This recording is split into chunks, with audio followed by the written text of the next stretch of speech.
Igwa mwiriwe neza, ndashaka njyewe gushimira uyu mugabo, niba ari umugabo niba ari umusore sinzi, ariko njyewe nshaka kumushimira kabisa kubw'iyi gurupe nyine, cyangwa kubw'iyo apurikasiyo yiwe yazanye mani njyewe ino apurikasiyo yiwe imaze icyumweru kimwe nyitunze nibwo nayitunze ku wa gatanu w'iki cyumweru iki ngiki nyine dusoje, nibwo nishyuye, ndakeka wa gatanu ku wa kane nibwo nishyuye amafaranga anshyira mu bisubizo bigezweho nyine ibingibi muri ino mikoro mishyashya igezweho.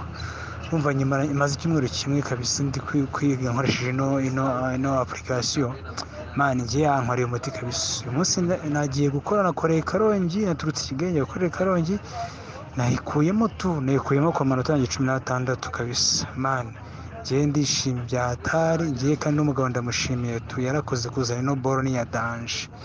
Abatarakora namwe kuraje, musome imyitozo yose mani, njyewe rwose pe, ahubwo nuko ibi boro ntabyize neza, nabonye ndari gupfuka kuko nasohotsemo mpita njya kureba nsanga ni umwitozo wa 14 gutyo, banteruye gusa kabisa.